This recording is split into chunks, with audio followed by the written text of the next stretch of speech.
안녕하세요. 오늘 저희가 함께 깊이 들여다볼 자료는 2025년 8월 24일 예엄교회 주일 오전에 있었던 조덕근 담임 목사님의 설교입니다. 네, 제목이 성령이 가르치시리라였죠. 본문은 누가복음 12장 11절에서 12절. 맞습니다.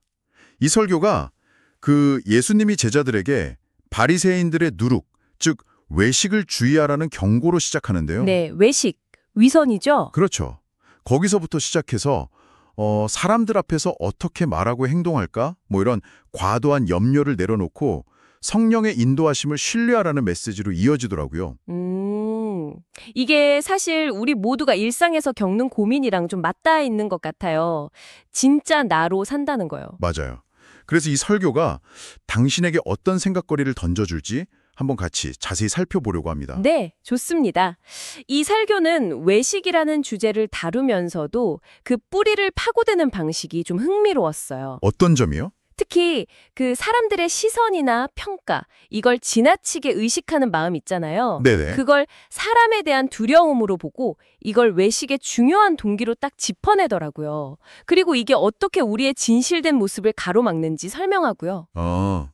단순히 외식은 나쁘다. 이게 아니라 왜 우리가 그렇게 되는지 그 원인을 파고드는 거군요. 그렇죠. 그리고 누가복음 본문을 통해서 그럼 어떻게 벗어날 수 있는지 그 길을 좀 제시하려는 시도가 보였어요. 설교 시작부터 좀 강렬했어요. 예수님이 바리새인들의 누룩, 곧 외식을 주의하라. 이 말씀을 딱 언급하시고는 바로 사람을 두려워하지 말라. 이렇게 이어지니까요. 네, 누가복음 12장 4절이죠. 몸을 죽이고 그 후에는 능히 더 못하는 자들을 두려워하지 말라. 네, 그 구절을 이용하는데 설교를 들어보니까 여기서 말하는 그 몸을 죽이는 자에 대한 두려움이요. 우리가 보통 일상에서 느끼는 두려움하고는 좀 다를 수 있다는 지적이더라고요. 그렇죠. 실제로 생명의 위협을 느끼는 상황은 그렇게 흔하진 않으니까요. 맞아요. 설교는 바로 그 지점을 파고드는 거죠. 우리가 진짜 몸이 죽을까 봐 두려워서 외식하는 경우는 거의 없다는 거예요. 그럼 왜 두려워하는 걸까요? 오히려 자기 체면, 평판, 이익 이런 거요. 이런 걸 잃을까 봐 걱정해서 외식하는 경우가 훨씬 많다고 분석하죠. 그렇군요. 그러니까 외식의 동기가 외부의 어떤 실질적인 위협보다는 네. 내 안에 있는 욕망? 이런 거랑 더 관련이 깊다는 거네요? 네, 그렇죠. 체면 유지나 이익 추구 같은 어찌 보면 이게 과도한 염려나 심하면 과대망상으로 이어질 수도 있다는 지적도 있었고요. 그러면서 이제 시인한다는 말의 의미를 설명하는 부분이 나왔어요? 네, 헬라어 호모로게요. 맞아요. 그 뜻이 같은 말을 한다라고 하더라고요. 저는 그냥 고백한다, 이 정도로 생각했는데 같은 말을 한다니까 느낌이 확 다르던데요? 이게 외식이랑 어떻게 연결되는 건가요? 그 같은 말을 한다는 게요. 그러니까 하나님 앞에서의 마음과 말, 그리고 사람들 앞에서의 마음과 말이 일치하는 상태를 의미하는 거죠. 일관성. 네, 일관성. 상황이나 대상에 따라서 말을 바꾸거나 태도를 달리하지 않는 거요.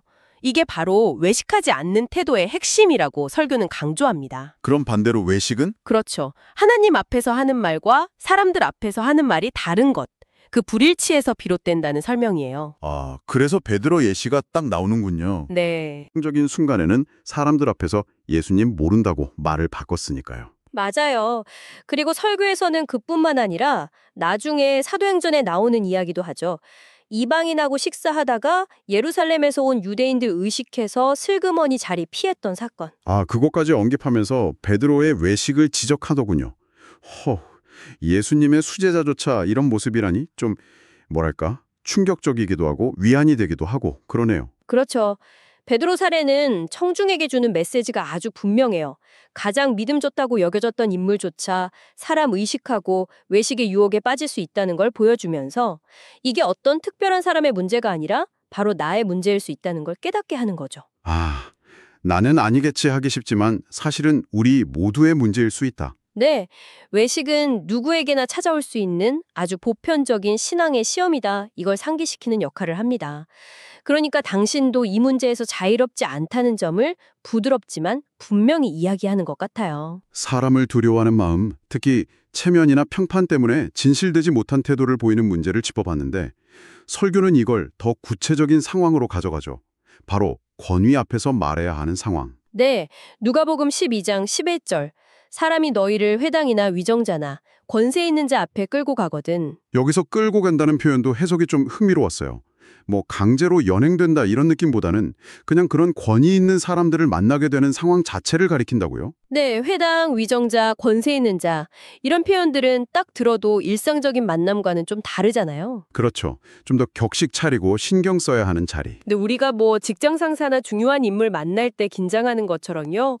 바로 그런 상황에서 우리는 자연스럽게 무슨 말 해야지, 어떻게 보여야 할까 이런 고민에 빠지게 되죠. 당연하죠. 근데 바로 이 지점에서 예수님이 진짜 놀라운 말씀을 하시는 거죠.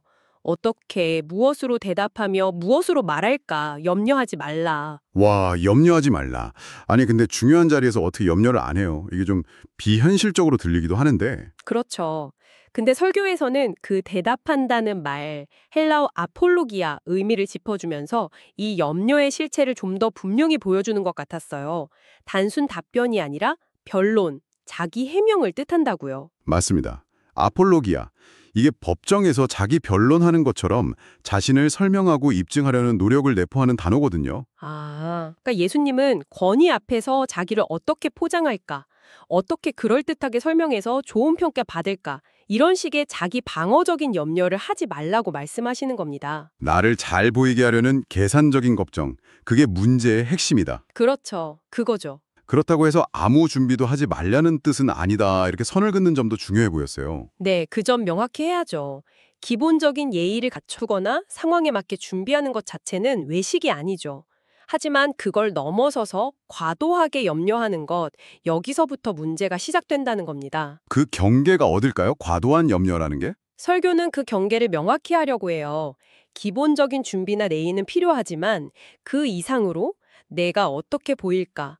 실수하면 어떡하지? 하는 염려가 마음을 가득 채우는 순간, 그 순간 우리는 외식으로 기울게 된다는 거예요. 왜냐하면 이 과도한 염려가 바로 다음에 나올 중요한 약속, 즉 성령의 인도하심을 받을 공간을 막아버리기 때문이죠. 내 걱정과 계산으로 마음이 가득 차버리면 성령님이 들어오실 자리가 없다. 그렇죠. 결국 염려에 사로잡히면 스스로 꾸며낸 말과 행동, 즉 외식으로 나아갈 수밖에 없다는 논리입니다. 이 염려가 진실된 소통과 자기 표현을 가로막는다는 이 지적, 당신은 어떻게 생각하시나요? 정말 그렇죠. 염려가 가득하면 뭐 제대로 된 말이 나오기 어렵잖아요. 머릿속이 하얘지고. 네. 그래서 예수님은 이 염려에 대한 대안, 해결책으로 약속을 주시는군요. 성령이 곧 그때 마땅히 할 말을 너희에게 가르치시리라. 누가복음 12장 12절. 네, 외식하지 않도록 성령께서 직접 도우신다는 약속이죠. 근데 여기서도 설교는 염려를 멈춰야 성령의 가르침을 들을 수 있다. 이걸 다시 한번 강조하더라고요. 네, 그 순서가 중요합니다. 염려를 내려놓아야 비로소 성령께서 역사하실 공간이 생긴다는 거죠. 그리고 성령께서 가르쳐 주시는 것은 다름 아닌 마땅히 할 말. 마땅히 할 말. 네, 이 마땅히 할 말이라는 표현이 설교의 핵심 키워드 중 하나예요. 설교는 이 마땅히 할 말을 기준으로 외식하는 사람을 두 가지 유형으로 정의합니다. 두 가지요? 하나는 마땅히 할 말에 뭔가를 자꾸 덧붙여서 자기를 과장하거나 꾸미는 사람. 부풀리는 거? 네, 다른 하나는 오히려 마땅히 할 말을 축소하거나 아예 하지 못하는 사람. 해야 할 말을 못하는 소극적인 모습도 외식이다. 그렇죠. 둘 다 자기 몸모습을 감추는 거니까요. 진실되지 못하다는 점에서는 마찬가지라는 겁니다. 와, 그러네요. 과장하는 것만이 아니라 침묵하는 것도 외식일 수 있군요. 네, 덧붙이는 건 적극적인 매식, 빼는 건 소극적인 외식. 뭐 이렇게 볼 수 있겠죠. 둘 다 성령께서 주시는 마땅히 할 말, 즉 그 상황에서 가장 진실되고 적합한 표현을 따르지 않는다는 공통점이 있습니다. 여기서 또 하나, 가르치신다는 말에 대한 해석이 정말 신선했어요. 네, 그 부분 저도 인상 깊었어요. 우리가 보통 생각하는 것처럼 성령님이 갑자기 어떤 지식이나 문장을 머릿속에 뿅 하고 넣어주시는 그런 개념이 아니라고 설명하더라고요. 그렇죠. 약간 그런 신비적인 체험을 기대하기 쉬운데 네. 근데 설교자는 이 가르침을 그 사람 안에 이미 있는 것을 밖으로 이끌어내게 하는 일, 이라고 정의하는데, 와, 이건 진짜 흥미로운 관점이었어요. 맞아요. 이 해석은 성령의 역할에 대한 이해를 아주 깊게 만들어줘요. 성령의 가르침이 외부에서 오는 어떤 낯선 지식 주입이 아니라 오히려 내 안에 이미 있는 것들 있잖아요. 내 안에 있는 것들이요. 예를 들면? 네, 나의 경험, 지식, 인격, 그리고 내가 가진 진실된 마음 같은 것들이요. 이걸 바탕으로 그 특정 상황에서 가장 마땅한 말을 할 수 있도록 성령께서 도우신다는 거죠. 마치 뛰어난 교육자가 학생의 잠재력을 발견하고 그걸 꽃피우도록 돕는 것처럼요. 와, 그렇다면 성령의 인도를 따른다는 게 무슨 초능력적인 말을 하거나 갑자기 막 유창해지는 게 아니라 오히려 가장 나다운 모습, 그것도 나의 가장 진실되고 최선의 모습을 드러내는 거라고 볼 수 있겠네요. 바로 그 점입니다. 그게 이 설교 해석의 핵심이에요. 성령은 없는 걸 만들어주시는 게 아니라 우리 안에 있는 최선의 것을 끄집어내서 그 상황에 가장 적합하고 진실하게 표현하도록 도우시는 분이라는 거죠. 억지로 꾸미는 게 아니라 내 안에 있는 가장 좋은 것을 자연스럽게 표현하도록 도움받는 거군요. 네. 이건 억지로 만들어낸 모습이 아니니까 외식이 아니죠. 오히려 자신의 가장 좋은 모습을 꾸밈 없이 그러나 가장 효과적으로 보여주는 것.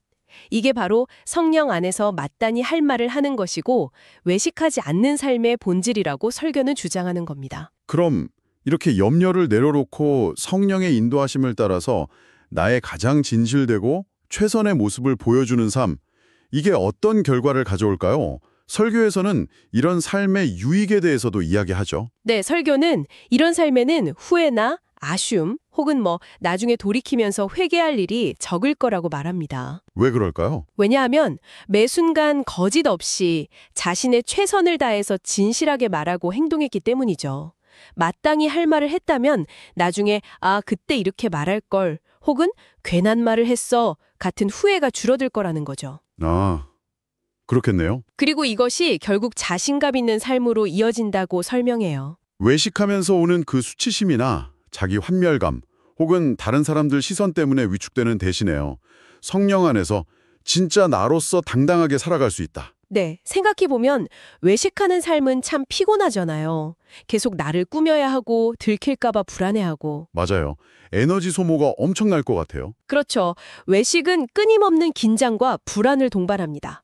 반면에 성령의 인도하심을 따라 진실되게 살아가는 것은 물론 쉽지 않은 도전일 수 있지만 궁극적으로는 자유와 평안을 가져다 준다고 설교는 이야기하는 것 같아요. 자유와 평안. 네.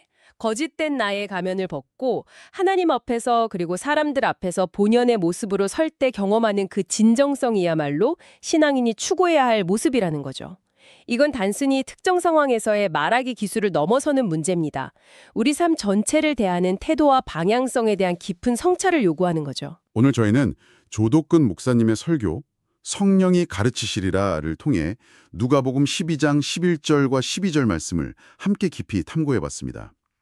핵심은 사람을 두려워하고 상황 앞에서 과도하게 염려하면서 자신을 꾸미는 외식에서 벗어나서 성령께서 그때에 마땅히 할 말을 가르쳐 주시고 우리 안에 가장 진실되고 최선의 모습을 이끌어내시도록 신뢰하라는 메시지였죠. 네. 자, 이 설교의 내용들이 당신에게는 어떤 의미로 다가오는지 궁금합니다. 이 설교는 특히 권위 있는 자 앞에서의 말이라는 구체적인 상황에 초점을 맞추고 있지만 우리에게 더 넓은 질문을 던져주는 것 같아요. 어떤 질문일까요? 성령께서 우리 안에 진실된 모습을 이끌어내시는 이 원리가요. 비단 그런 공식적인 자리에서의 발언뿐 아니라 우리가 매일 만나는 가족이나 동료와의 관계 속에서는 어떻게 적용될 수 있을까요? 일상 속에서의 적용. 네. 더 나아가서 아무도 보지 않는 곳에서 이루어지는 내면의 위선 있잖아요. 나 자신을 속이는 생각이나 태도와의 싸움. 거기서는 이 원리가 어떻게 작동할 수 있을까? 정말 중요한 질문이네요. 그렇죠. 다른 사람의 시선이 없을 때조차 성령께서 당신 안에 최선을, 당신의 가장 진실된 모습을 지속적으로 이끌어내시도록 마음을 열고 귀 기울인다는 것, 이게 구체적으로 어떤 모습일지 한번 깊이 생각해 볼 만한 질문인 것 같습니다.